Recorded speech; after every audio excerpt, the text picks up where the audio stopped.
امام الائمہ امام ابن خزیمہ امام بزار حضرت انس ابن مالک رضی اللہ تعالیٰ عنہ سے روایت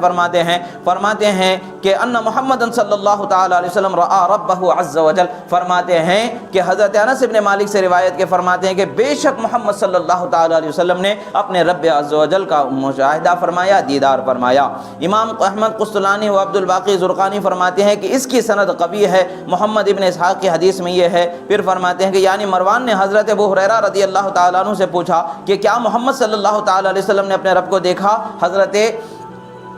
ابو ہریرہ رضی اللہ تعالیٰ عنہ نے بیان فرمایا کہ ہاں بے شک محمد عربی صلی اللہ تعالیٰ علیہ وسلم نے اپنے رب کا دیدار فرمایا۔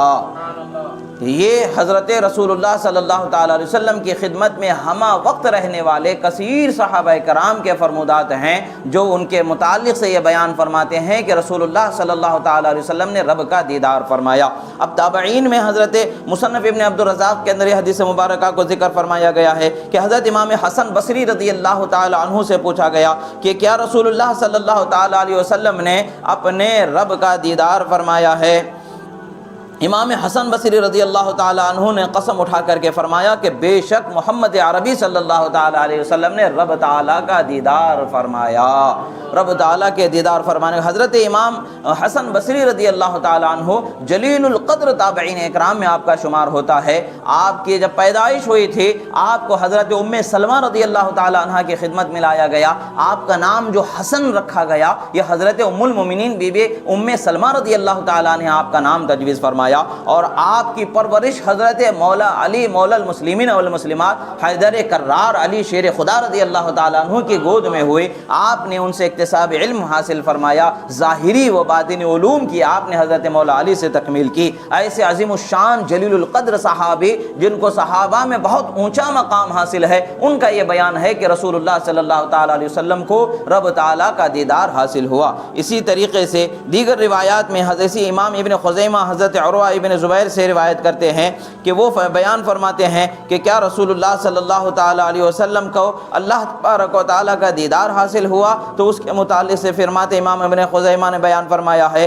کہ امام عبداللہ بن عباس رضی اللہ تعالیٰ عنہما کے میں بھی شاگرد ہوں اور تمام شاگردوں کا یہی قول ہے کہ رسول اللہ صلی اللہ تعالیٰ علیہ وسلم کو رب تعالیٰ کا دیدار عطا فرمایا گیا۔ حضرت رسول اللہ صلی اللہ تعالیٰ علیہ وسلم کا دیدار ہونے کا قول حضرت عبداللہ بن عباس کے تمام شاگرد جو علم حدیث میں تابعین میں سے ہیں ان سب کا یہی قول تھا کہ رب تعالیٰ کا دیدار عطا فرمایا گیا۔ اور اسی طریقے سے ائمہ مجتہدین کے بھی اقوال مبارکہ ہیں۔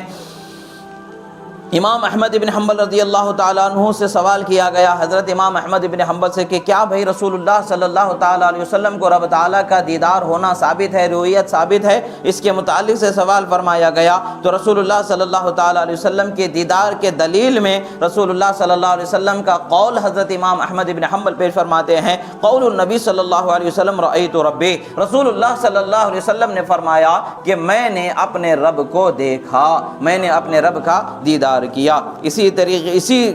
حضرت امام احمد ابن حنبل ہی کے قول کو دیگر جگہوں پر روایت کیا گیا، فرماتے ہیں کہ حضرت عبداللہ ابن عباس ہی سے سند کرتے ہوئے روایت فرماتے ہیں کہ حضرت عبداللہ ابن عباس یعنی انہوں نے فرمایا، امام احمد ابن حنبل نے فرمایا کہ میں حدیث ابن عباس رضی اللہ تعالیٰ عنہما کا معتقد ہوں، نبی صلی اللہ تعالیٰ علیہ وسلم نے اپنے رب کو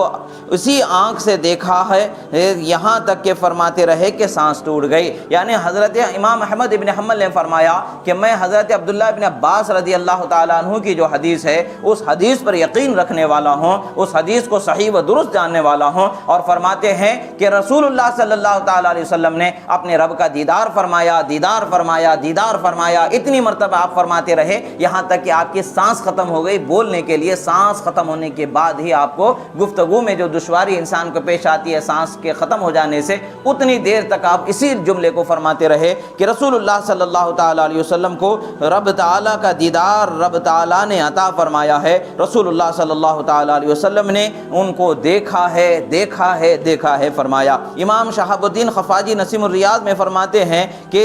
مذہب اصح اور راجح یہی ہے کہ نبی صلی اللہ تعالیٰ علیہ وسلم نے شب اسرا اپنے رب کو بچشم سر دیکھا، جیسا کہ جمہور صحابہ کرام کا یہی مذہب ہے۔ یعنی جمہور صحابہ کرام رضوان اللہ علیہم اجمعین کے نزدیک یہ چیز جمہور صحابہ ہی نہیں بلکہ جمہور علماء کے نزدیک اور اہل سنت کے نزدیک یہ مذہب ثابت اور راجح اور اصح صحیح تر یہی مذہب ہے کہ رسول اللہ صلی اللہ تعالیٰ علیہ وسلم کو رب تعالیٰ نے اپنا دیدار عطا فرمایا۔ اس کے علاوہ بھی اتنے بے شمار اقوال مبارکہ ہیں ائمہ اکرام کے، اتنے بے شمار روایات وغیرہ ملتی ہیں کہ جس کو بیان کرتے چلے جائیں تو ایک طویل وقت گزر جائے گا، ان واقعہ اور روایات کی تعداد ختم نہیں ہوگی۔ حاصل یہی ہے کہ اہل سنت کے نزدیک جو یہ عقیدہ ہے کہ رسول اللہ صلی اللہ تعالیٰ علیہ وسلم نے رب تعالیٰ کا دیدار فرمایا، یہ جھوٹا من گھڑت نہیں ہے بلکہ اسے قرآن اور سنت سے، آثار صحابہ سے، تابعین کے اقوال سے اور دیگر ائمہ مجتہدین کے اقوال سے اس قدر تقویت حاصل ہے، اس قدر تقویت حاصل ہے کہ اس کا انکار کرنے والا بدبخت ہو جاتا ہے، گمراہ ہو جاتا ہے۔ الحمدللہ اللہ تبارک و تعالیٰ نے ہمیں یہ نعمت عطا فرمائی ہے کہ حق بات کو سمجھ کر کے اس پر عمل کرنے اور اس کو ماننے کی توفیق عطا فرمائی ہے۔ یہ اللہ کی نعمت ہے جو اللہ نے ہمیں بخشی ہے۔ دوسروں کے ادھر ادھر کے باتوں کے ورغلانے میں نہیں آنا چاہیے، جو حق بات ہے، جو سچ بات ہے اسی کو ماننا چاہیے، اسی پر چلنا چاہیے۔ ایک چھوٹی سی بات ہے، جب بلا واسطہ حضرت موسیٰ علیہ نبینا علیہ السلام سے اللہ تعالیٰ کلام کر سکتا ہے تو ان سے زیادہ درجے والے پیغمبر، جو سارے پیغمبروں کے سردار، جس پیغمبر کو بنا کر کے رب تعالیٰ نے بھیجا ہے، جنہیں آخری نبی بنا کر کے بھیجا ہے، اس نبی کی شان کا کیا حال ہوگا، اس نبی کے مرتبے کا کیا حال ہوگا، ہم اور آپ کیا اندازہ لگا سکتے ہیں۔ اللہ کے رسول صلی اللہ علیہ وسلم نے فرما دیا ہے، حدیث مبارکہ میں آیا ہے، جیسا کہ فرماتے لا یعرف حقیقت الا ربی کما قال، یعنی میری حقیقت کو میرے رب کے سوا کوئی پہچان ہی نہیں سکتا ہے۔ وہ رب ہی بہتر جانتا ہے کہ کس قدر شان والا آپ کو رب تعالیٰ نے بنایا ہے، وہی بہتر جانتا ہے۔ ہم تو بس اتنا ہی جانتے ہیں جتنا اس کے کلام سے ہمیں معلوم ہو جائے، جتنا خود رسول اللہ کے بیان و فرمان سے ہمیں معلوم ہو جائے، اور جتنا صحابہ کے بیان و فرمان سے ہمیں معلوم ہو جائے، تابعین و تابعین کے تبع تابعین کے بیان سے معلوم ہو جائے، اہل بیت اطہار کے بیان سے معلوم ہو جائے۔ ہم اس سے بڑھ کر کے کیا جان سکتے ہیں؟ جنہوں نے رسول اللہ کی رات و دن کو اپنی نگاہوں سے مشاہدہ کیا، وہ صحابہ و اہل بیت بتا سکتے ہیں کہ کیا معاملہ صحیح ہے، کیا معاملہ درست ہے، کیا معاملہ سچا ہے۔ تو جب ان کے بیان